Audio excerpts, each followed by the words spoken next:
Hey guys, welcome back to my channel and welcome to another installment of our Faction Wars series that we do for our free-to-play account. And basically, this is a sub-series of our free-to-play series we call Free Smiles on my channel. And if you guys haven't checked that out, make sure to check that out. And basically, we're going to be going over all the different factions that are in the game and beating them, the stage 21 particularly, with 3 stars, keeping our team entirely alive throughout, or towards the end of it, so we get the 3 stars. And basically, I'm going to be showcasing the gear, the champions that I used, and pretty much just giving you guys a walkthrough as well and some comments along through the fights and whatnot. So let's go over to the faction first. So today, the faction we're going to be going over is Orcs.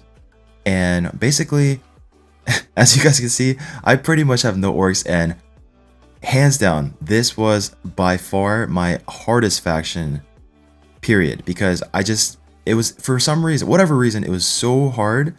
It took me so many attempts, and it was a lot of trial and error that I had to do. And I actually ended up forcing myself to rank up and level some champions more than I wanted to, because I was just really just trying to get this down while I can. So yeah, as you can see, I don't have too many legendaries. As far as the epic champions goes, I have a lot of epic champions. Now, just because I don't have a lot of legendary champions doesn't mean a faction wars is not doable. Like, the legendary champions, depending on what you have, it can make the run a lot easier, but there's a lot of fantastic epic champions as well in all the factions. And that's even going to even for the rare champions, and sometimes even the uncommon, believe it or not. But I didn't end up using any of the rare champions here. I mean, there are some that are somewhat usable to some degree, not this one. I was thinking of veteran, because he does have the attack down here. So there are some that are somewhat usable, but nothing that really stuck out to me that I wanted to use over the epic champions I had. Now, when it comes to the epic champions, Brask is great. Really good champion. And the one thing about this particular faction is this boss, he exchanges HP with you, and you pretty much are on a clock, and you got to get him down as soon as possible. Otherwise, he'll get back to his ability again after 12 turns and swap HP with you again. And then you got to do the whole process all over again, trying to race him and outspeed him basically to try to get him down. So that's something to keep in mind. But Shaman is actually pretty decent for this faction, because she does have the revive, which is really handy. And yeah, I mean, she provides some crit rate aura as well, or buff I mean, and she is usable mainly because of the revive. Bonekeeper does hit pretty hard as well, but she is a single target. I guess she could be utilized against the boss. But the standout champions here are definitely George, because he does have a multi-revive. Duck, who is really fantastic because he's got an AoE defense down and attack down in the same ability. Some other champion like Seer is also amazing here. So the Tila here is also fantastic because she has AoE HP burn, which is really helpful. But I ended up not using any single legendary champion. This entire team, we didn't use any legendaries. Daynag, I didn't really want to build up to want to use him. I didn't really. Yeah, he's okay, but not really someone I wanted to build per se. And I have 2 of them. But going to the champions that I ended up using, let's go to factions. And okay, so here we go. We have let's start with the duck here. So originally I had 2 of my champions. I had the duck and the old hermit George, both at level 40, and I was trying to get away with that. And it was very difficult, and I just didn't want to torture myself by doing so. So I ended up taking them both to 50, and it was still pretty difficult because I was just lacking that bit of oomph, I guess. And I ended up taking George to 6 stars. So the reason why I did that is because I wanted to have an extra champion that can utilize the Evil Eye, that can have the War Master. And I guess you could argue, why didn't you take Duck to 6 stars? Because George is the one that I have to keep alive if all else fails, because I just wanted to make sure I did everything that George would not die. I wanted to have him as thick as possible, as healthy as possible, and just someone that the minions would basically not target if possible. Because if other champions fall down, I can pick them back up. But if he dies, that's the run, right? So that's pretty much the mindset I went with, and that's why I went with him 6 stars. But I think but that's not to say it's not doable with him at 5 stars or whatever. It's still very doable. It's just with the composition I had, it wasn't yeah, not the best composition I have here to go with, because honestly guys, Sandlash Survivor is I can't say she is a good stage 21 champion. And you guys are going to see that when you see this fight, because the boss ends up swapping HP with you, but he can also steal your buffs. Now, if you, because this buff that she puts up with the passive, I can't control this. It happens, right? So I was fortunate where I can have it rotating where the boss wasn't really taking it all the time, but there are times where he will take it. But I mean, that's where also the steer comes in as well. But even at 211 accuracy, I wasn't always, for some reason, I wasn't always able to strip the buff off of the boss, which was really annoying. So I don't know. It's just it does come down to RNG as well, of course. But yeah, Sandlight Survivor. I can't say she's the best option for stage 21. But going back to the duck here, we have a duck in a regeneration set because I just wanted to make sure that they stay alive. And I don't have a dedicated healer on this team, just one reviver, and that's pretty much it. And everybody else, I just hope that they can stay alive themselves. And that's basically it there. So for the duck, we went with 197 speed, almost 40,000 HP, 226 accuracy, which is a decent amount just to get the buffs down or debuffs down.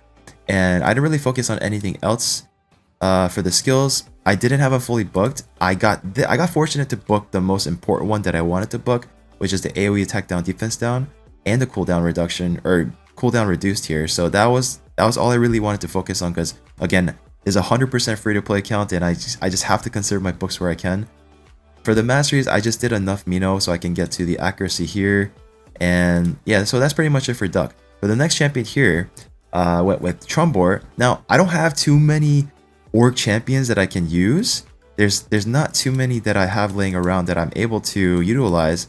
Let's see. Yeah, so I got the Tila. Like I said, I didn't really want to build up and use, even though she is a fantastic champion now, especially with their buff. I did have this champion as well. I forgot her name, but I ended up not using her. So yeah, I don't have too many Orc options. So I just used whatever I already had built, leveled up.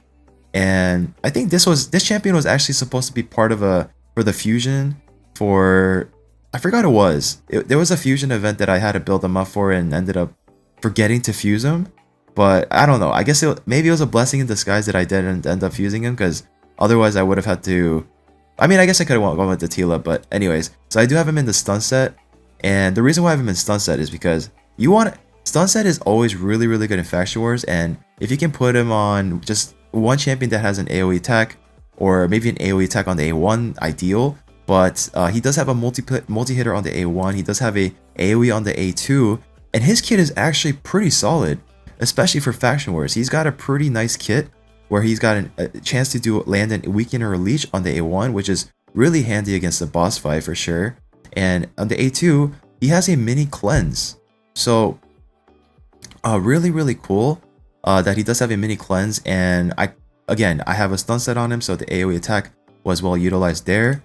And for the A3, he does have an ally protection, increased defense. So this can also help mitigate a lot of damage going to your other champions. And yeah, so for the passive ability, whenever the champion is attacked, has a 20% chance of decreasing all debuffs on the champion by 1 turn. So this doesn't really matter to me. It didn't matter too much anyway. But I didn't have him booked at all. All I really wanted to use him for was this when I needed to use it, and then the stun that I hope to land with the stun set. So for the stats here, we went 192 speed. I didn't really focus on anything else, just pretty much just the 192 speed. Not really healthy either, 31,000 HP there. And yeah, no masteries. So I just went with him as is, and he was very serviceable. Now on to the next champion we have is George. Now I also have George in a regeneration set with the immortal set comboing right there. And for these stats, we have 220 speed, 211 accuracy, and a chunky amount of HP, because again, like I said, he is the main person I want to keep alive always. And I did fully book him out as well. He has a revive that is his kit is very similar to like a gore grab almost, but on the A1 he has an HP burn. On the A3 he doesn't revive the entire team, but he does revive 2 random allies with 60% HP, fills their turn meter by 40%, and puts a perfect veil buff on them. And he also has this ability on the A2, increase attack and fills turn meter of your allies. So really solid champion for Faction Wars for sure. And for the Masteries, I went with a pretty simple, typical PvE Mastery build for most champions out there. Alright, and on to the next champion here. we have is Sandlash Survivor. So again, Sandlash Survivor she's a solid champion, no doubt. She can definitely help you survive and take a hit because of her passive, but this can be a double-edged sword for you in the boss fight, because again, the boss can steal your buffs. It can make things really annoying for you. But I had Sandlash Survivor built in lifesteal set, and I do have her crit caps here, but she's not really putting out not a crazy amount of damage or anything like that, but I guess she is putting out some damage, mainly because of her War Master that I have on her. And yeah, so all I focused on for her was not much really, just 37,000 HP, chunky amount of defense there, really slow. She wasn't really doing MVP like stuff for this team, but she was available, right? The best ability is availability, all right? So she is almost fully booked out, and I ended up I had her built for a clan boss team from a long time ago, so that's why I just already have these skilled up. And for the Masteries here, again, pretty typical PvE build with the War Master. And onto the final champion, of course, is going to be our Beast, the carry as far as damage goes, because she is the wave clearer. Now for the gear that she has on her, I didn't have enough Savage gear laying around at the time to put on her, because I had it for my another champion at the time, but I will probably have to rework her eventually. But she is pretty much there to clean up the waves, right? Do as much damage to the boss as possible with the Karma Burn.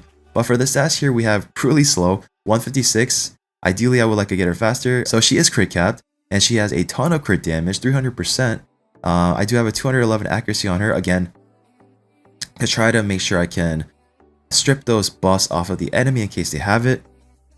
And she does have a chunky amount of HP as well. Like, what made this kind of difficult was because once she loses HP, she couldn't really gain any HP back at all, because she doesn't have any mortal set on her, she doesn't have any lifesteal set on her, she doesn't have regeneration set on her.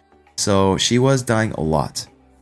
But we have the George to pick her back up to make sure she's alive again. So that wasn't too big of a deal, and she's fully maxed out with skill books. And I also got fortunate to get the ascension for her with the 4-star ascension. So I do have a crushing rend on her as well for that extra crit damage and some extra hits there, or damage I mean. And for the Masteries, I do have her going down to the flawless execution, and yeah, that's pretty much it. So the MVP of this entire team is without a doubt old Hermit George. He has to be the MVP, because he pretty much kept the team alive in a sense by bringing them back up over and over again.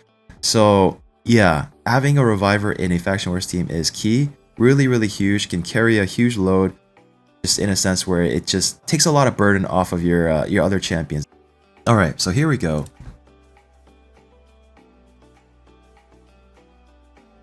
Now for this fight, I'm just gonna be using a bunch of buffs here and just try to get the enemy down as quick as possible. But because I have a Seer, I'm able to take advantage of just nuking them like you see here. And once I know that there's just a few enemies alive, I don't have to use any of my abilities. And I want to try to get all my cooldowns back before I get to the next wave, so I can have it ready to go again. So right here, I'm just going to keep using A1, my default ability, and just keep chucking away. And now we're on to the next wave. Now for this fight here, we want to focus on the Paragon and the Xena. The Xena is on the second to the right, and basically she's going to be providing an AoE attack down as well as an ally protection, which makes it really difficult to try to down the other enemies. But the one that I want to focus on is the Paragon to try to control his turn meter, because he's going to be putting unkillable buff on people, which can be really annoying. And as you can see, some of these champions can hit really hard, and that's going to be the far left two champions. Now they are squishy, so if you can, you want to try to get them down as soon as possible as well.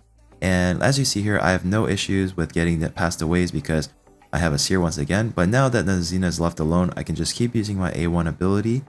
Just try to get all my cooldowns back for the next fight. Alright, so we got to the boss fight pretty quickly here.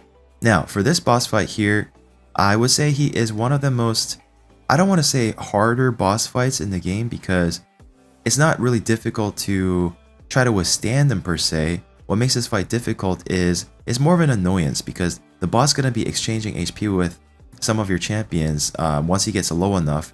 And once it happens, you're on a clock. You want to try to get the You don't want to try to pummel the boss down as quickly as possible. So for his A1 ability here, he has attacks all enemies, has a 25% chance to place fear debuff for 1 turn. This chance increases to 15% per each buff placed on this champion. Now for this ability here, it can be a bit annoying because of the fear, but if you can place an attack down on this champion, this is not too big of a deal. Now for the A2, attacks all enemies, steals all buffs from each enemy, then transfers all debuffs from this champion to a random enemy, then applies a debuff spread effect, taking all debuffs from that enemy and placing them on all enemies. Now, this is something you have to worry about, because he is always going to prioritize this ability. Unless he's super low and he's going to use his A3, which we'll get to in a moment. He is going to be prioritizing this ability when he can, and you don't want to place all your important debuffs just yet. Just hold out until he uses the ability and it'll be on a 3-turn cooldown, then you can go ham.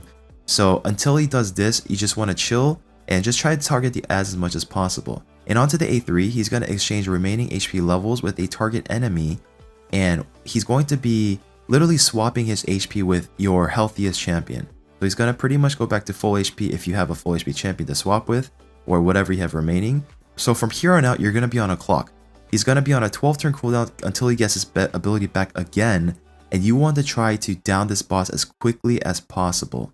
Otherwise, he's going to get his ability back and then exchange levels again, and then you're going to have to go through this loop all over again.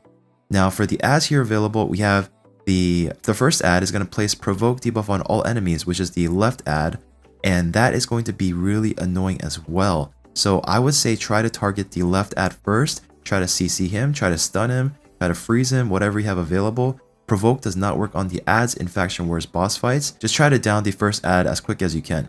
The second ad here, which looks like a renegade, is going to place a leash debuff on all enemies for 2 turns. Now this is not too big of a deal. It can be annoying because the boss will get his HP back if every time he attacks your leashed champions, but the priority is going to be the far left champion. So that is something to focus on, and once you get these ads down, then you can just focus on the boss fight, which the fight alone is not difficult. Withstanding these hits, if you just have an attack down, it's not too big of a deal. If you have someone that can dedicate a heal, it's not too big of a deal. If you have everybody in lifesteal set or regeneration set or whatnot, it's not too big of a deal. The problem is having enough damage to down this boss as quickly as you can once he uses his A3 to swap HP. So that's the only thing you gotta focus on. That's the only thing you gotta worry about. Other than that, it's not too bad of a fight. So I'm gonna let the rest of this video play out. Hope you guys enjoy. And if you guys do enjoy my content, please make sure to subscribe, hit that like button, and I'll see you all in the next video.